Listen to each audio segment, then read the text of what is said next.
시간이 그렇게 오래 걸리진 않으니까 한번 읽고 우리가 말씀을 나누도록 하겠습니다. 1절 제가 2절 여러분들 읽어주셔서 33절까지 우리 같이 읽습니다. 그러므로 사랑을 받는 자녀같이 너희는 하나님을 본받는 자가 되고 그리스도께서 너희를 사랑하신 것 같이 너희도 사랑 가운데서 행하라. 그는 우리를 위하여 자신을 버리사 향기로운 제물과 희생제물로 하나님께 드리셨느니라. 음행과 온갖 더러운 것과 탐욕은 너희 중에서 그 이름조차도 부르지 말라. 이는 성도에게 마땅한 바니라. 누추함과 어리석은 말이나 희롱의 말이 마땅치 아니하니 오히려 감사하는 말을 하라. 너희도 정녕 이것을 알거니와 음행하는 자나 더러운 자나 탐하는 자 곧 우상 숭배의 자는 다 그리스도와 하나님의 나라에서 기업을 얻지 못하리니 누구든지 헛된 말로 이를 속이지 못하게 하라. 이로 말미암아 하나님의 진노가 불순종의 아들들에게 임하나니. 그러므로 그들과 함께하는 자가 되지 말라. 너희가 전에는 어둠이더니 이제는 주 안에서 빛이라. 빛의 자녀들처럼 행하라. 빛의 열매는 모든 착함과 의로움과 진실함에 있느니라. 주를 기쁘시게 할 것이 무엇인가 시험하여 보라. 너희는 열매 없는 어둠의 일에 참여하지 말고 도리어 책망하라. 그들이 은밀히 임하는 것들은 말하기도 부끄러운 것들이라. 그러나 책망을 받는 모든 것은 빛으로 말미암아 드러나나니 드러나는 것마다 빛이니라. 그러므로 이르시기를 잠자는 자여 깨어서 죽은 자들 가운데서 일어나라. 그리스도께서 너에게 빛이시리라 하셨느니라. 그런즉 너희가 어떻게 행할지를 자세히 주의하여 지혜 없는 자 같이 하지 말고 오직 지혜 있는 자 같이 하여 세월을 아끼라. 때가 악하니라. 그러므로 어리석은 자가 되지 말고 오직 주의 뜻이 무엇인가 이해하라. 시시하지 말라. 이는 방탕한 것이니 오직 성령으로 충만함을 받으라.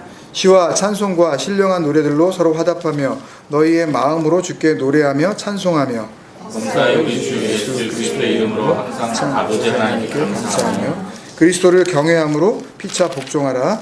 아내들과 자기 남편에게 복종하기를 주께 하도다. 이는 남편이 아내의 머리됨이 그리스도께서 교회의 머리됨과 같음이니 그가 바로 몸의 구주시니라. 그러므로 교회가 그리스도에게 하듯 아내들도 범사의 자기 남편에게 복종하시리라. 남편들아 아내 사랑하기를 그리스도께서 교회를 사랑하시고 그 교회를 위하여 자신을 주심같이 하라. 이는 곧 물로 씻어 말씀으로 깨끗하게 하사 거룩하게 하시고 자기 앞에 영광스러운 교회로 세우사 티나 주름 잡힌 것이나 이런 것들이 없이 거룩하고 흠이 없게 하려 하심이라. 이와 같이 남편들도 자기 아내 사랑하기를 자기 자신과 같이 할지니 자기 아내를 사랑하는 자는 자기를 사랑하는 것이라. 누구든지 언제나 자기 육체를 미워하지 않고 오직 양육하여 보호하기를 그리스도께서 교회에게 함과 같이 하나니 그는 그 몸의 지체이니라. 그러므로 사람이 부모를 떠나 그의 아내와 합하여 그 둘이 한 육체가 될지니 이 비밀이 크도다. 나는 그리스도와 교회에 대하여 말하노라. 같이요. 그러나 너희도 각각 자기 아내 사랑하기를 자신같이 하고 아내도 자기 남편을 존경하라. 11번째 시간이고 12번째 시간으로 에베소서는 일단은 마무리를 합니다. 구체적으로 한 단어 한 줄 한 줄 다 설명을 드리지는 못하지만 앞부분에서 이미 굉장히 구체적이고 좀 소상하게 나누었었기 때문에 뒤에 부분들은 약간 좀 이해가 안 되시고 와닿지 않는 그런 부분이 있다 할지라도 자주 이렇게 묵상하시고 또 앞에 이미 나누었었던 부분들을 다시 한번 돌아보시면서 그렇게 진리로 잘 마음에 간직하실 수 있는 그런 은혜가 있었으면 좋겠습니다. 에베소서와 관련된 이 주석이나 이 강해집들을 보면 이 저자나 이 설교자에 의해서 이제 해석이 조금씩 다를 수밖에 없는데요. 그런데도 불구하고 이제 천편일률적으로 같은 이야기를 하고 있는 게 있거든요. 근데 그게 뭐냐 하면 에베소서 1장에서부터 3장까지는 교회론이다. 그러니까 구원론이다. 교리를 설명하는 부분이라 그래요. 그러니까 독트린이다. 그러니까 하나님께서 교회를 어떻게 세우시는지 그거에 대한 그 도그마를 그 원칙을 이렇게 적어내고 있고 4장에서부터 6장까지는 그 교회의 성도들이 이제 그 삶 가운데서 어떻게 살아야 하는지 지켜내야 할 실천사항, 행동 양식에 대한 내용이라고들 이야기를 해요. 과연 그럴까요? 사도 바울이 편지 한 장을 쓰면서 3장까지는 내가 교리를 써야지. 그리고 4장부터는 이 교리를 알아들었으면 그 다음부터는 어떻게 살아야 되는지 그 실천 덕목에 대해서, 그러니까 그 behavior pattern, 그러니까 하나님을 믿는 사람이라면 이렇게 살아야지라는 어떤 그 실천 방법에 대해서 그렇게 기록을 했을까요? 뭐 장로교 쪽 그 설교자가 됐든 아니면 감리교 쪽 뭐 설교자가 됐든 그 교단과 교파에 상관없이 전부들 그렇게들 이야기를 해요. 그러니까 뭐 설교를 잘하시는 유명한 목사님이 됐든 뭐 전혀 그 알려지지 않은 그런 무명의 목사님이 됐든 누구나 다 똑같은 이야기를 한다고요. 왜냐하면 그냥 교과서적인 어떤 주석책이 그렇게 얘기를 하고 있기 때문에 그래요, 그냥. 그래서 에베소서의 앞부분은 교회, 이럴 때의 그 교회를 주로 공동체, 어떤 그 오거니제이션으로서의 그 조직으로서의 그 교회를 그 생각을 합니다. 그 교회가 어떻게 탄생하는 건지, 그 기원과 본질, 그리고 체제와 사명, 그러니까 시스템과 미션이 되겠죠. 그거에 대해서 설명을 하는 거고, 전혀 틀린 말은 물론 아니지만 정말 생명 같은 핵심은 계속해서 놓치고 있는 거거든요. 에베소서 1장에 나오는 교회로 번역이 된 그 에클레시아를 어떤 건물이나 이렇게 간판을 달아놓은 그런 교회를 얘기하는 쪽으로 자꾸 생각을 해 나간단 말이에요. 그렇게 1장부터 3장까지를 이해를 하고, 그렇게 에베소서 앞부분이 교회론, 구원론이라고 할 때 그 중심 구절을 거의 대개 에베소서 1장 23절로 봅니다. 그래서 교회는 그의 몸이니 만물 안에서 만물을 충만케 하시는 이의 충만함이니라 라고 이렇게 한단 말이에요. 그러니까 교회는 그의 몸이다 그러면서 예수 그리스도가 교회의 머리다 이렇게 해놓고, 우리 교회의 머리는 예수다라는 쪽으로 이렇게 설명을 해 나간단 말이죠. 그래서 나 한 사람에게 향하신 어떤 하나님의 그 목적이나 계획보다는 그냥 어떤 그 교회의 이름 아래에 같이 모인 어떤 공동체를 그냥 단체로 다 싸잡아서 그냥 우리 이 단체의 머리가 그냥 예수다, 그리스도다 이런 쪽으로 이제 설명을 해내는 그런 그 말씀으로 이것을 삼단 말이죠. 그리고 그렇게 교회가 그의 몸이 될 수 있었던 그 근거를 에베소서 2장 8절로 설명을 해요. 이게 너무 잘하는 거죠, 우리가. 너희는 그 은혜로 말미암아, 그 은혜에 의하여 믿음으로 말미암아 구원을 받았나니 이것은 너희에게서 난 것이 아니요 하나님의 선물이라. 이거 기억나시죠? 데오스 호 도론. 그러니까 하나님 됨, 그 신됨이라는 그 선물. 이걸 그런 식으로 이해하지 않고 그냥 그 하나님이 주신 그 선물 쪽으로 이해를 하게 되면, 물론 뜻이 전혀 맞지 않는 것은 아니지만 정말 하나님께서 에베소서를 통해서 바울을 통해 흘려주시는 그 진리의 핵심은 놓치게 된단 말이죠. 그래서 구원은, 다시 말하면 구원이 뭐겠어요, 여러분? 구원을 뭐라고 설명을 하겠어요? 에베소서를 통해서 우리가 다시 한번 이것을 설명을 해보면, 그러니까 어둠이고 죄고 죽음일 수밖에 없는 어떤 그 존재들을 살려내셔서 그 살려내심 그 자체가 그냥 뭐 이렇게 용서해주고 뭐 이렇게 너 천국 들어올 수 있을 만한 어떤 그런 존재로 만들어준다는 게 아니라 그냥 자신의 아들 되게 하시는 거였잖아요. 그죠? 그 신적 아들로 태어나는 과정, 이게 구원이란 말이에요. 그러니까 여러분들이 지금까지 구원을 어떻게 생각하셨는지 모르지만 에베소서를 우리가 하면서 여러분들이 생각했었던 구원에 대한 그 정의를 분명히 해야 됩니다. 그러니까 뭐 예수 믿고 뭐 죄 용서받아서 내가 천국 간대, 그런 식으로 얄팍한 전혀 진리를 담지 못하는 그런 내용으로 구원을 얘기할 것이 아니라, 정말 하나님을 믿는다 그런다면 내가 받는다고 하는 구원이 뭔지 그래서 내가 정확하게 한두 마디로 설명해 줄 수 있어야 될 거 아니에요. 왜? 그건 내 얘기니까. 그리고 그것 때문에 교회 나오는 거 아니에요. 근데 그것도 뭔지 모르면서 남 얘기에 의존해서 남이 그러니까 그냥 그런갑다 그러고서 하면 그게 무슨 내 얘기가 되겠냐고요. 그러니까 이 구원, 여기에 우리가 할 수 있는 일은 있다 없다. 그게 그거잖아요. 너희는 그 은혜에 의하여 믿음으로 말미암아 구원을 받았나니 이것은 너희에게서 난 것이 아니요. 이거 니네 쪽에서 나온 게 아니야. 이거 너희에게서 난 것이야. 그쪽에서 나온 것이 아니고 신됨이라는 선물이다. 그냥 하나님이 그렇게 하나님으로 만들어 가신다 라는 그런 얘기니까 우리가 할 일은 없다는 거 아니에요. 그게 은혜에 의한 믿음의 구원이잖아요. 그게요. 그러니까 이걸 교회론, 구원론의 내용이고 핵심이라 그런단 말이에요. 맞는 얘기죠. 그죠? 맞는 얘기예요. 교회를 건물이나 어떤 조직으로 생각하게 만드는 그런 설교나 그 설명은 잘못된 게 맞지만 에베소서 2장 8절을 바울이 전하는 그 복음의 진리로 보는 거는 정확하게 맞는 거란 말이죠. 그렇다면 그 구원의 얘기에 선물로 그 주시는 그 은혜, 그게 선물이라 그랬으니까 그 믿음 말고는 필요한 게 없는 거잖아요.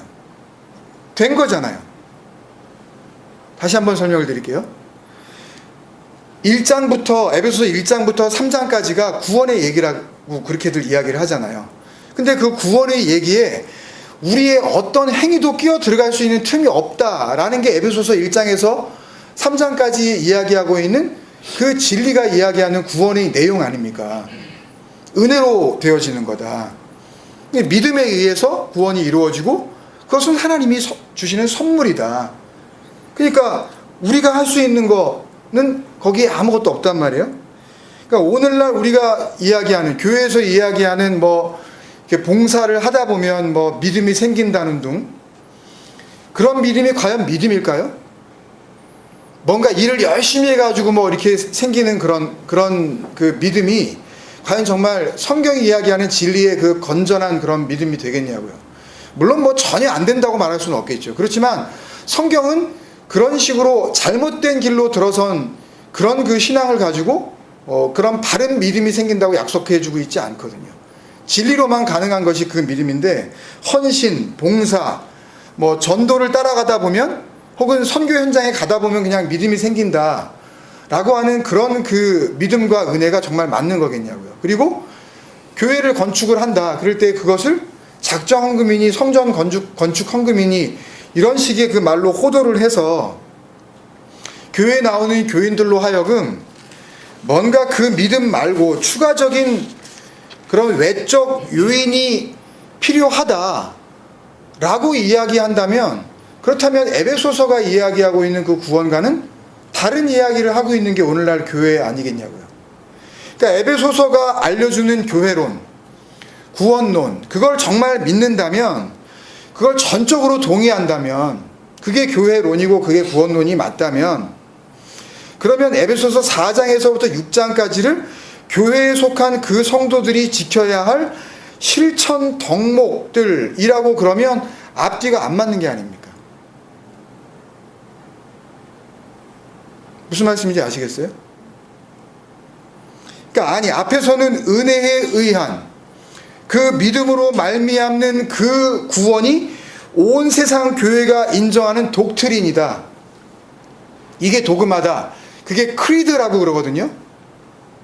신앙 고백.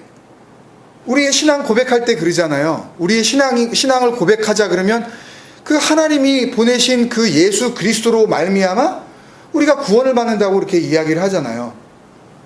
그게 믿음을 설명하는 내용이란 말이에요. 근데 왜 4장에서부터 6장까지는 그게 아닌 뭔가 하라는 실천론이 나오냔 말이에요. 그러니까 같은 편지 안에서 그 진리의 내용을 담아내고 있는 같은 편지 안에서 뒷부분에 와서는 그 교회가 지켜야 할 실천사항이 있다 그런다면 앞에 얘기는 뭐고 그러면 뒤에 얘기는 뭐냔 말이에요. 궁금하지 않으셔요? 그렇게 말하겠죠, 사람들은. 그건 구원은 믿음으로 받는 거 맞다. 그렇지만 구원을 받은 다음에 거룩한 성도로 소위 성화, 거룩해져 가는 그 과정에는 우리의 노력이 필요하다. 이렇게 얘기를 하잖아요. 그러니까 성화가 되어야 약간 홀리파이가 좀 우리가 돼야, 그래야 구원을 받는다는 이야기를 하는 겁니까 이게? 그런 얘기를 하잖아요. 여러분들도요. 교회 다니는 사람이 왜 그래? 그런 얘기는 결국 교회 다니는 사람은 뭔가 그런 행동 양식으로 드러나야 할 그 보이는 증거가 있어야 된다는 얘기 아니에요. 아니면 구원은 받아 놓은 거고, 구원은 믿음으로 이미 받아 놓은 거고, 그 다음에 성화의 정도에 따라서 내가 그러니까 이제 에베소서 4장부터 6장에 나오는 여러 가지 그 뭐 힘써 지켜라, 또 뭐 충만함을 받아라, 뭐 분을 품되 저녁까지 뭐 분을 품지 말고 뭐 풀어버려라, 뭐 요런 거를 갖다가 잘 지키면, 요런 거를 잘 지키면 소위 하나님의 나라에 들어갔을 때에 우리가 받는 그 면류관, 소위 상급이 달라진다는 얘기입니까? 어떻게 알고들 계세요? 이걸? 남이 이거를 물으면 여러분들 어떻게 대답을 해주실 거냐고요.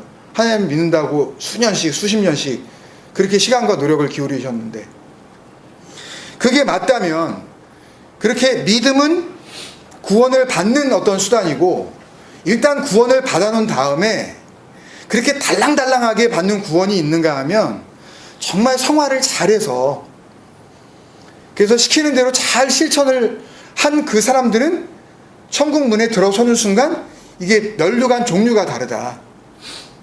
누구는 막 이렇게 막 12진주 막 이렇게 면류관을 막 만들어내는 거죠. 막 황금 면류관을 받는데 누구는 뭐 거의 번거지 같은 모자 하나 이렇게 씌워주신다든지, 뭐 이런 쪽으로 해서 조금 좀 다를 수 있다. 아니면 소위 뭐 그냥 거의 발개 벗고 들어가가지고 아무것도 걸치지 않은 채 부끄러운 구원을 받는다, 받기는. 그러면 그 천국은 영원히 사는 겁니다. 거기에 들어가면 번거지 모자 써가지고 거의 빨개 벗다시피 하고 있는 그런 거의 거지 수준의 천국 백성에서부터 금 면류관을 쓰고 왕노릇을 하면서 떵떵거리고 있는 그런 그 극대화된 차별의 나라가 그 하나님의 나라라는 말입니까, 그러면? 이걸 어떻게 설명을 하겠어요? 열심히 교회 생활을 하느냐 안 하느냐의 정도에 따라서 하나님의 나라에서 받을 상급이 다르다는 걸 주장하는 사람들이 성경 곳곳에 그런 증거가 있다고 내세우는 말씀들이 있죠. 그 중에 많이 내세우는 그 말씀 한두 군데만 이렇게 보면, 상급을 위해서, 그러니까 구원은 믿음으로 받고 성도가 이 땅에서 그 실천해야 될 그 말씀들을 잘 실천을 해서 잘 지켜서 그 행동 강령들이 그렇게 그 성숙한 단계에 이르렀을 때에 받을 상급이 따로 있다라는 걸 얘기하고 있는지 아닌지 우리가 한번 확인해 보면 좋겠습니다. 오늘 우리가 잘 아는 말씀 가운데 요한계시록 2장 10절에 그 하반절만 많이 강조를 하는데, 우리가 잘 아는 말씀이죠. 내가 죽도록 충성하라, 그리하면 내가 생명의 면류관을, 옛날에는 생명의 면류관이라고 그랬는데 그냥 관을이라고 개정개혁 바뀐 성경이 그렇게 그 번역을 하고 있는데, 생명의 관을 내게 주리라. 그 원문에는 기누 피스토스 아크리 다나토스, 그래서 다나토스 할 때까지 피스토스가 되라, 그런 거거든요. 그러니까 이거는요, 그 성도의 죽음이라는 진리의 완성으로서의 그 죽음을 알지 못하는 자들은 이거를 설명할 길이 없어요. 그러니까 그냥 뭐 죽도록 충성하라, 그걸 갖다 그냥 자기들이 생각하는 문자적인 의미에서 그냥 한번 네가 하는 수준에서 한번 죽도록 한번 충성해봐, 뭐 이런 쪽으로 이제 해석을 하고, 그렇게 성도들을 꼬드기죠. 네가 그렇게 하는 게 너의 그 죽도록 충성함이냐고 그렇게 부추기잖아요, 그걸. 그런 식으로 충성을 하면 그걸 하나님께서 죽도록 충성이냐고 받아주겠냐고, 여러분들 정말 교회에 죽도록 충성하냐고 그걸 확 돌려버리잖아요, 그걸. 그럼 마음이 뜨끔하죠. 이래가지고 내가 구원 받을까? 아니, 구원을 받을지는 모르겠는데 내가 이 관은 못 받네. 근데 보세요, 여러분. 그 다음에 관이 무슨 관이에요? 생명이라는 관입니다, 여러분. 그러면 생명이라는 관 말고는 무슨 관이 있겠어요? 생명 아닌 관, 죽음이라는 관이 있겠죠. 사망의 관이 있는 겁니다. 관은 그 하나님의 나라가 아닌 곳에서 받을 그 영원한 그 영벌의 관, 그 죽음의 관이 있는가 하면 성도가 받을 관, 그 생명의 관 두 가지밖에 없는 거예요. 뭐 관이 뭐 누구는 뭐 금면류관을 받고 누구는 뭐 동면류관을 받고 그런 식으로 막 만들어내는 거 아닙니다. 성경은 그런 얘기 하고 있지 않아요. 그러니까 그 밑에 있는 그리하면 내가 생명의 관을 내게 주리라 라는 것도 내가 너에게 생명이라는 왕관을 줄게, 그런 뜻이에요, 직역을 하면. 근데 요한계시록 바로 그 다음 장 기억나시나 모르겠는데, 그 계시록 4장에 보면요, 그 면류관을 섰었던 24장로들이 보좌 앞에 그 거룩하신 이가 나타나니까 그 면류관을 어떻게 해요? 그 보좌 앞에다 던져버려요. 왜? 진짜 생명은 그분이니까. 이 면류관이 아무것도 의미가 없으니까 그거는 우리가 던져버릴 관이라니까요. 근데 뭔 관 쓰겠다고 이렇게 난리들이란 말이에요, 온 세상에 있는 교회들이. 그러니까 순교자적 헌신이 그 죽도록 충성이요. 그러니까 순교자적 헌신이 특별한 상급을 보장해 준다는 약속의 말씀, 그런 거 절대 아니란 말씀입니다. 이건 다나토스, 그 그리스도께서 죽어내신 그 죽음, 내가 다 이루었다 할 때에 그 약속의 기둥에서 죽은 그 스타우로스의 그 죽음을 이해하지 못하고서는 이 다나토스라는 한 절, 이 짧은 한 단어는 해석할 길이 없는 거예요. 뭐 원어가 뭐 무슨 모든 것을 다 해결해 주는 것은 아니지만 어쩔 땐 우리를 진리로 향하게 하는 굉장히 중요한 안내자의 역할을 해준단 말입니다, 여러분. 그리고 또 한 절의 말씀은 이런 말씀이죠. 같이 요한계시록 22장에 보면 이런 말씀이 있는데 10절에 보라 내가 속히 오리니 내가 줄 상이 내게 있어. 하여튼 상자만 나오면은 상급을 그냥 받고 싶어하는 인간들. 그러니까 내가 다른 사람보다 교회에 이만큼 헌신하기 때문에 내가 저 정도 헌신하는 사람보다는 받을 쌍이 더 크겠지라고 하는 그런 그 못돼 먹은 마음, 그 마음을 가지고 있는 사람들에게 상자만 나오면 하여튼 여기 그냥 눈이 벌게지는 거예요. 여기 있지 않냐고. 줄 상이 있어 각 사람에게 그 행한 대로 갚아주리라. 사실은 이거 원어 볼 필요도 없어요. 그냥 한글로 번역되어 있는 이 내용만 보더라도 이 상이 뭔 상인지 그냥 나와요. 그냥 갚아줄 상이에요, 뭔가. 그리고 행한 대로, 이 행한 대로라는 것이 우리가 이야기하는 그 행위 구원이 아니라는 것을 안다면 이 행함이 의미하는 그 의미를 그냥 알 수 있단 말이에요, 진리를 깨달은 그 하나님의 백성들은. 근데 이 문장에서 문제가 되는 것은 뭐냐면 갚아주리라는 단어거든요. 그러니까 갚아준댄다. 그리고 뭔가 이렇게 한 것만큼 행한 대로 갚아준대. 이게 뭐예요? 이게 보상심리를 부추기는 거 아닙니까? 그래서 내가 이렇게 참 처절하게 내가 고통받으면서 참 내가 모욕을 당하면서 이렇게 잘 참아내면 그러면 이 땅에서는 혹 보상을 받지 못할지 모르지만 그때 주님을 만나게 되면 주님께서 나에게 야 네가 참 잘 참았다 그러면서 갚아주신대, 이런 쪽으로 이해하게 만들어놨잖아요. 그러니까 상급이 있다는 걸 말해주는 말씀 맞지 않냐, 이런 쪽으로 가는 거죠. 그러니까 여기에서 갚아주리라는 단어는요, 뭐 손해본 거를 보상해 준다는 쪽의 그런 컴펜세이션의 의미가 아닙니다. 그러니까 보험회사에서 손해봤으니까 그 손해본 거다 이렇게 잘 그 계산을 해가지고 손해본 만큼을 이렇게 돌려주겠다라는 그런 게 아니라고요. 아직 못 낸 거, 그러니까 내야 되는데 못 내고 있는 거, 그러니까 내지도 못할 거, 다 낼 수도 없는 걸 대신 내주다. 빚이죠, 그러니까요. 그러니까 빚을 갚아주다. 그 로마서 3장에 보면, 로마서 3장 23절로 잘하는 말씀이죠. 모든 사람이 죄를 범하였음에 하나님의 영광에 이르지 못하였더니 24절에 그리스도 예수 안에 있는 구속, 이게 그거예요. 갚아주리라. 그리스도 예수 안에서 redeeming, 속량해준다. 그러니까 값을 치러준다, 그런 단어라고요. 구속으로 말미암아 하나님의 은혜로 값없이 의롭다 하심을 얻은 자 되었느니라. 그때의 바로 그 의미의 단어가 바로 이 아포디도미, 내 걸 포기해서 네 걸 갚아줄게. 내 건데, 원래는 내 건데, 그렇잖아요. 누구 걸 갚아주려면 내 걸 줘야 되는 거 아니에요. 원래는 내 건데 네 거 되게 해줄게. 이런 단어가 아포디돔이라고요. 완성으로 넘겨주다, 그런 뜻이에요. 진리로 번역을 하자면. 그러니까 이 말씀을 그 산상수훈에다 연결시키면 마태복음 5장 26절에 대한 완성으로서의 그 주님의 대답이십니다.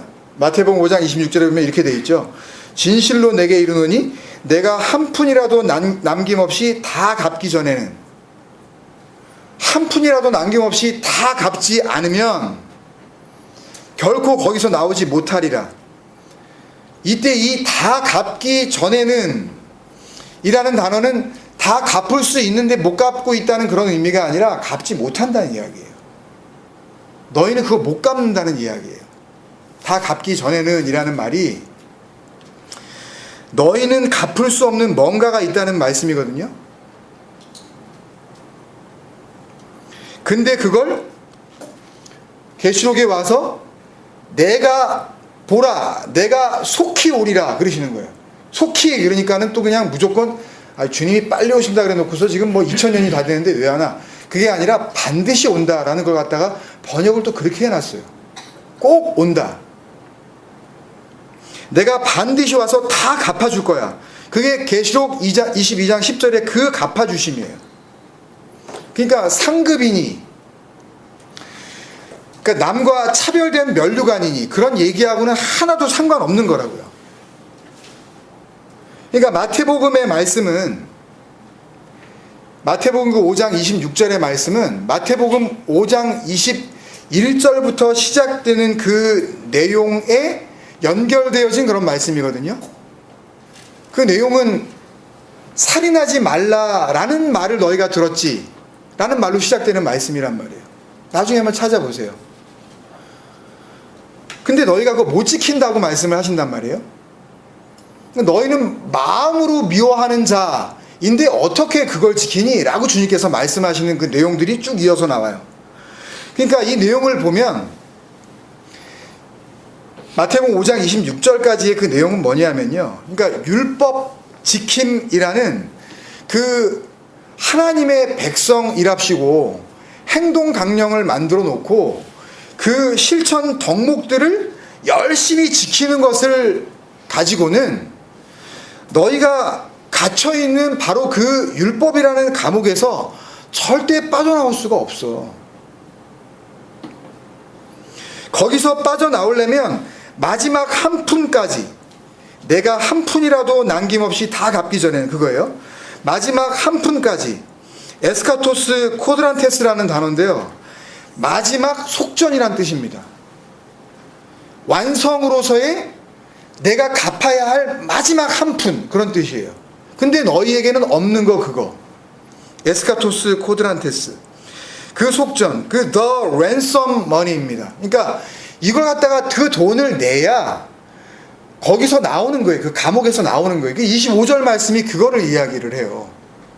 그러니까 그걸 갖다가 돈을 내야 되는데 너희는 돈 낼 게 없기 때문에 너희는 그걸 안 갚고 다른 것을 갖다가 계속 갚고 있어서 그 감옥에서 빠져나올 수 없어. 그 이야기를 하시는 거거든요, 그게. 그거 근데 다 갚아야 나와. 근데 너희는 그 마지막 한 푼을 갚을 능력이 없단 말이야. 그 얘기거든요. 간단히 이야기하면 뭐예요? 에베소서 1장에서 3장의 내용이에요. 구원은 너희에게서 나오는 게 아니야. 그거예요. 그거는 은혜에 의해서 믿음으로 말미암아 받는 거야. 그걸 주님께서 너희는 못 갚어 그러시는 거라고요. 에스카토스 코드란테스, 그 마지막 한 푼은 너희한테서 나오는 게 아니야. 그 완성의 그 속전은. 근데 왜 니네가 그걸 내려고 그래, 왜? 근데 요한계시록 22장 10절에서는 뭐라 그러셔요? 내가 오면 그러신 거예요. 그죠? 내가 오면 뭘 해주신대요? 갚아주신대요. 내가 오면. 그 마지막 한 푼을 갚아주신대요. 그러면 어떻게 되는 거죠? 그 감옥에서 나오는 거죠. 해방이죠. 자유죠. 거기서 나오면. 그죠? 그래서 로마서 8장 1절에서 그러므로 이제 그리스도 예수 안에 있는 자에게는 결코 정죄함이 없나니 이는 그리스도 예수 안에 있는 생명의 성령의 법이 죄와 사망의 법에서, 그게 율법 아니에요. 열심히 지켜보려고 하는 거. 거기에서 해방되었다. 엘류데로스. 너희가 내 말에 거하면 참으로 내 제자가 되고 진리가 진리를 알지니 진리가 너희를 자유케 하리라의 그 엘류데레오, 그게 같은 단어예요. 해방, 자유. 그러니까 우리가 알 때에 하나님께서 주신 모든 말씀을 죄와 사망의 법, 율법입니다. 그거를 지켜가지고는 한 사람도 구원받을 자가 없어요. 왜? 그 많은 것 중에 하나라도 어기면 다 어기는 거라고 야고보서가 얘기했으니까. 하나님도 그 율법을 다 지켜야 너희가 구원받는다 그러셨으니까. 그죠? 그래서 로마서 8장 1절과 요한복음 8장 31절에서 이야기하시는 그 해방과 그 자유는 그 그리스도께서 오셔서 나머지 그 한 푼, 그 마지막 속전을 갚아주실 때 이루어지는 완성으로서의 구원이란 말이에요. 그리고 계시록 22장 10절에서 여기 보라 내가 속히 오리니, 이것도 그 계시록 마지막에 나와 있으니까 나중에 주님께서 구름 타고 이렇게 뭐 천년왕국 지나고 아마겟돈 전쟁 다 지난 다음에 오신다는 그런 얘기로 들릴지 모르겠지만, 이건 그냥 벌써 하셨던 이야기를 다시 한번 하시는 것 뿐이에요. 다시 내가 속히 오리라, 에르코마이 타퀴스, 이거 반드시 온다 그런 거거든요. 이 반드시 온다는 그 말씀이 뭔지 이걸 한번 확인을 해보고 에베소서 5장에 대한 그 전체적인 흐름을 말씀드린 후에 말씀을 마치도록 하겠습니다. 에르코마이 타키스, 보라 내가 속히 오리니 라고 했을 때 그 오리니가 어디에서 이미 말씀하셨냐 하면 우리가 이미 나눴었던 말씀이에요. 요한복음 14장 18절에 보면 내가 너희를 고아와 같이 버려두지 아니하고 너희에게로 오리라. 너희에게로 오리라. 이게 똑같은 에르코마이 프로스휘마스, 너희에게로 내가 온다 그거예요. 그 얘기를 그냥 계시록에서 다시 한번 이야기하신 것 뿐이라고요. 그러니까 요한복음은 뭐 종말론이 아닌 어떤 복음이고, 계시록은 복음이 아닌 어떤 종말론이고, 이렇게 이해를 하고 생각을 하면 그 진리를 엉뚱한 것으로 우리가 이해할 수가 있단 말입니다. 그러니까 요한복음 14장에서 이미 주님께서 오시겠다고 하신 그 오심이나 계시록 22장 10절에서 내가 속히 오겠다고 하신 그 오심이나 같은 오심이란 말이에요. 근데 그 오심을 다른 오심으로 착각을 하고 그 오심을 다른 오심으로 기다리게 되면, 그러면 안 오시고 있다라고 생각을 하고 왜 이렇게 안 오시는 거야? 그러면서 그 믿음을 버리게 된다니까요. 그 당시에 그런 일들이 벌어졌어요, 진짜. 그러니까 오심이라는 그 의미를 그 진리대로 이해하지를 못하니까. 근데 같은 오심이라는 말이에요. 같은 오심. 오시는 목적이 같은 거예요. 니네한테 간다. 내가 속히 오리니. 같은 오심이잖아요. 그러니까 같은 이유, 같은 의미, 같은 종류의 오심입니다. 그렇다면 같은 오심이라면 그 오심을 통해서 일어나는 일도 당연히 같아야 되겠죠. 그걸 확인해 보면 지금 그 오심이 같은 오심인지 아닌지 우리가 알 수 있을 거 아니에요. 그걸 한번 확인해 보자고요. 그러니까 먼저 요한계시록의 주님의 오심, 에르코마이, 내가 속히 온다. 그랬을 때 그 오심이 이루어지면 어떤 일이 벌어져요? 뭐가 이루어진다고요? 갚아주심이 이루어진다 그랬잖아요. 갚아주심.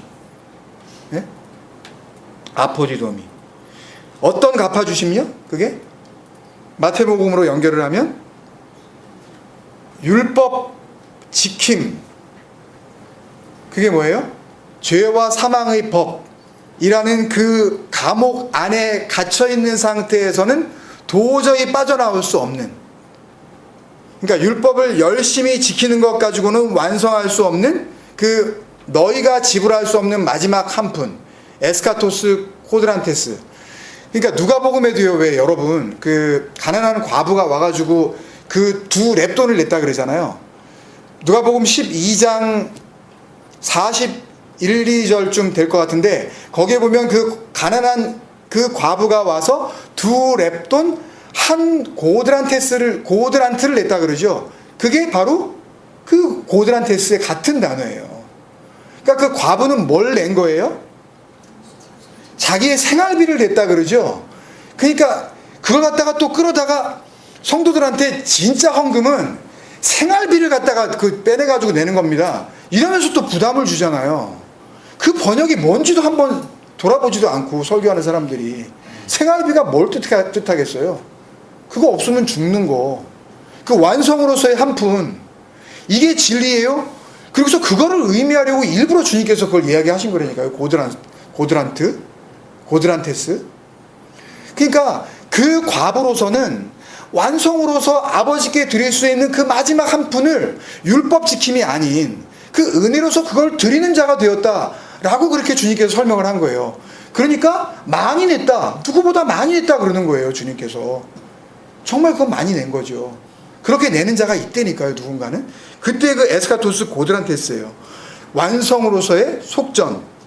그게 어떻게 해요? 우리가 갚는 게 아니라 그분이 오시면, 요한계시록 22장은 그분이 오시면 그걸 갚아주시는 거예요. 그렇게 갚아주시면 그 율법에 묶여있다가 율법에서 풀려나 구원으로 완성되어지는 뭐가 와요? 해방, 자유가 오는 거 아니에요. 그죠?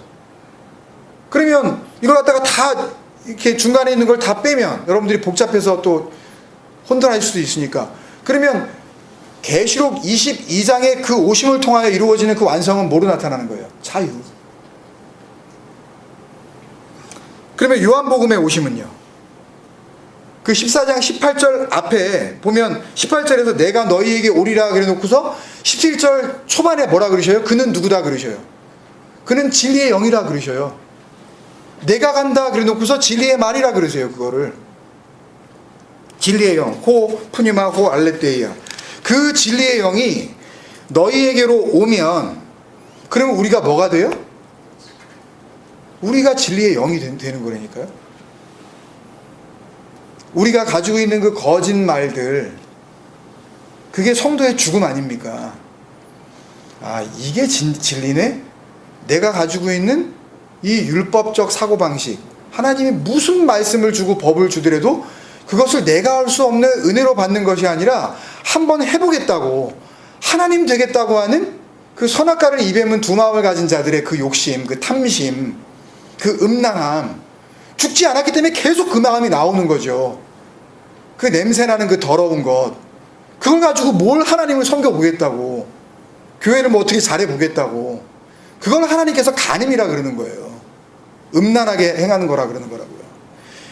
그 진리의 영이 너희에게 오면 나는 죽는 거고 내가 진리의 영이 되는 겁니다. 이게 지난주에 얘기한 그 평안에 매는 줄로 성령이 하나 되게 하신 거잖아요. 그걸 사도 바울이 좀 어렵게 이야기하니까 이해가 좀 안 됐기 때문에 제가 요한복음을 또 갖다가 막 설명을 했잖아요.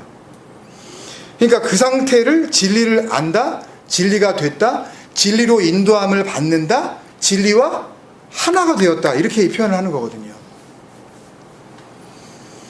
그러니까 그 밑에 그 요한복음 14장 20절에 보면 그날에는 그렇게 되면 내가 너희에게로 가면, 그러니까 진리의 영이 너희에게로 가면 그 날에는 내가 아버지 안에 너희가 내 안에 내가 너희 안에, 이게 뭐예요? 그러면 하나가 되는 거 아니에요?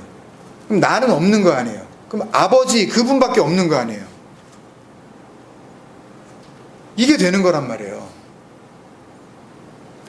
그러면 그 진리가 우리를 어떻게 해요? 진리의 영이 우리 안에 이렇게 와버리면, 아까 말씀드린 대로 내 말이 너희 안에 거하면 너희가 참으로 내 제자가 되고, 그러면 진리를 아는 거래요. 그게 진리를 알지니 진리가 너희를 또 자유케 되네요. 그러니까 그 오심이, 그 오심 같은 오심인 거죠. 표현만 달리했죠. 같죠. 요한계시록의 그 오심이나 요한복음의 그 오심과 같은 거예요. 그렇다면 하나님의 나라의 차별 상급이라는 것은 있다 없다? 그런 거 없는 거예요. 성경에 에베소서에서 4장부터 6장까지 뭘 하라 그러고 뭘 지키라 그러고 뭘 품으라 그러고 뭐 충만하라 그러고, 아니 어떻게 할 거예요? 그 충만한 걸요. 막 소리 지르고 뭐 이렇게 막 땀 내고 이렇게 뒤로 까무러진 척하고 그러면 그게 성령 충만이에요? 나도 뭔 소리 하는지 모르고 저 사람도 뭔 소리 하는지 모르고 그러면서 그냥 막 주저리 그냥 남이 하는 거 흉내내면 그게 그냥 방언 터진 거냐고요? 아닙니다. 성경에 에베소서의 성도가 지켜야 할 윤리, 도덕, 하나님의 백성이라면 당연히 이렇게 살아야 돼 라는 그런 실천 강령, 이런 것들이 있다 없다? 그런 거 없는 겁니다, 여러분. 그런 얘기를 하는 게 아니에요. 성경은 그렇게 한강하게 그런 얘기나 우리에게 들려주려고 하는 거 아닙니다. 어떻게 그걸 우리가 다 지키겠어요? 보세요, 여러분. 5장 1절만 보더라도 이걸 어떻게 행동으로 내놓을 거냐고요. 한번 물어보세요. 에베소 4장부터 6장까지가 성도들이 지켜야 할 실천 교리다 라고 이야기하는 사람한테 뭐 물어볼 기회도 없지만 한번 물어보자고요, 우리가. 그런 식으로 하나님을 믿을 수 있다라고 생각하는 사람들에게 한번 물어보자고요. 1절 뭐예요? 그러므로 사랑을 받는 자녀같이 너희는, 아니, 정말 이렇게 성실하고 정말 이렇게 진지한 어떤 이 친구도 잘 못 본받아요. 학교에 그러잖아요. 소위 누구요? 무슨 이렇게, 예? 남의 친구의 무슨 아들 엄친아, 예, 엄마 친구의 아들. 아니, 엄마 친구야, 본받게 하고 싶은 그 엄친아가 눈앞에 있는데, 야, 쟤를 본받아. 아니, 눈앞에 있는데도 그 본받아요? 야, 쟤 반푼어치만 따라가라. 그게 되냐고요, 그게. 아니, 눈앞에 있다니까요, 걔가. 눈에 보이는데도 그걸 못 쫓아가는데, 뭘 본받으라고요? 이걸 하라고요? 어떻게 할 거냐고요, 이거를. 그러니까 이때 주시는 진리를 그 마음으로 간직하지 않은 자들은 그냥 얼버무리고 넘어가는 거예요, 그냥. 말을 조심해라. 함부로 말하지 마라. 그 뒤에 나오는 말을 가지고. 그러면 하나님은 함부로 말 안 하셔요? 그러면 그 아들이신 그 예수는 왜 오셔가지고 왜 독사의 새끼들아 왜 욕을 하시죠? 왜 함부로 말을 하시냐고요, 왜 그분은. 왜 평토장한 무덤아, 아니 교회 나와서 열심히 다니는 사람 보고, 바리새인들이 그런 사람들 아니에요. 그런 사람들 보고 야, 이 썩은 무덤 같은 인간들아 막 그러면은 그게 말을 조심하는 거예요, 그게? 막 말하는 거지, 그게? 그런 거 아니란 말입니다, 이런 거. 이걸 어떻게 할 거예요? 본 적도 없고 보이지도 않고, 아니 솔직히 누군지도 모르는 그 호데오스, 그 하나님을 어떤 인간이 to imitate의 단어거든요. 미메오마이, 그대로 흉내를 내라. 아니 보여야 흉내를 내죠. 어떻게 할 거냐고, 이걸요. 실천 강령이 아니라는 거죠. 뭘 앞에서 보여주는 게 있어야 그나마 따라 하던 말던 할 거 아니에요. 이게 어떻게 에베소서 1장에서부터 3장까지는 성도가 어떻게 되는지에 대한 교리를 이야기하는 거고, 4장부터 6장까지는 그 교인들이 지켜야 할 실천사항이 될 수 있냐는 겁니다. 무슨 수로 인간이 그 하나님을 본받을 수가 있겠냐고요. 그래도 그러는 거 아닙니다, 목사님. 하는 데까지 한번 해보고 열심히 한 다음에 판단은 누구한테 맡겨요? 그런 말이 어디 있어요, 성경에. 하여튼 자기들 좋은 대로 끌어다 써요. 아니 분명히 주님께서는 직접 그렇게 말씀하셨잖아요. 산상수훈 그 말미에 마태복음 5장 48절이죠. 그러므로 하늘에 계신 너희 아버지의 온전하심과 같이 just as like that, 그죠? 그렇게 너희도 온전하라 그랬지, 언제 하는 데까지 해보고 안 되면 그냥 말고 내가 그냥 고선해서 알아서 내가 평가해주고 상급 줄게, 언제 그런 말씀을 하셨냐고요. 그 하나님의 온전하심을 우리가 어떻게 이루겠냐고요. 그 진리로 주시는 은혜, 그 말씀 안에 내용으로 담고 오시는 그 그리스도, 그것을 우리가 성도의 죽음을 체험하면서 이해하지 못하면, 제가 아무리 이렇게 열변을 토하면서 침을 튀기고 이야기를 하더라도요, 뭔 소리 하는 거예요, 저 목사 저거. 이러고면 안 되니까요, 그냥 땅에 떨어지는 비진리로. 그러니까 에베소서 5장에 나오는 모든 말들도요, 전부 진리의 영으로 오시는 그 그리스도를 이해하지 못하면 자유를 주시려는 복음을 우리가 눈앞에 이렇게 붙들고 있으면서도 그걸 가지고 자유를 얻을 수 있는 그 능력, 그 진리의 말씀을 가지고 다시 자기 발로 율법이라는 감옥으로 걸어 들어가는 어이없는 일들이 계속 교회 안에서 벌어지게 되는 거라니까요, 여러분.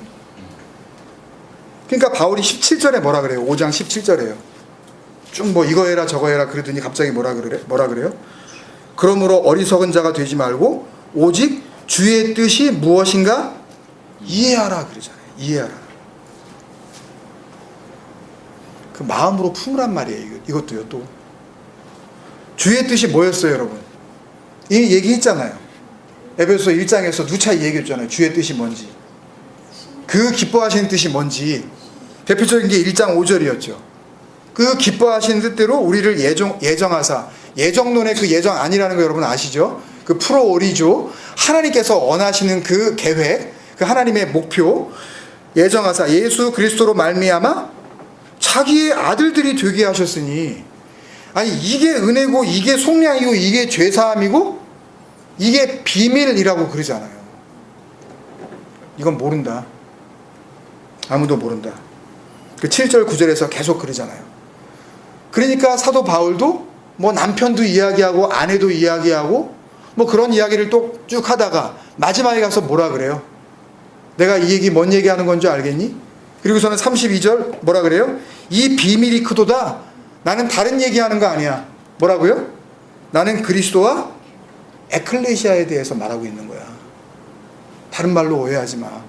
이거를 그 진리이신 그리스도, 그 진리로 말미암아 부르심을 받은 그 에클레시아, 아니면은 다른 걸로는 해석할 수가 없는 말이야 라고 말을 맺고 있는 거라고요. 한 구절 한 구절 여러분들이 아쉬움이 있으시겠지만 그 주의 뜻, 그 기뻐하시는 뜻이 이미 무엇인지 안 우리들이, 그 진리로 그렇게 마음에 품게 된 우리들이 그 은혜로 그 말씀들을 다시 볼 때 하나님께서 깨닫게 하시는 은혜가 여러분들의 눈 가운데, 여러분들의 마음 가운데 넘치게 임하실 줄로 믿습니다. 아멘. 우리 한번 같이 기도하시겠습니다.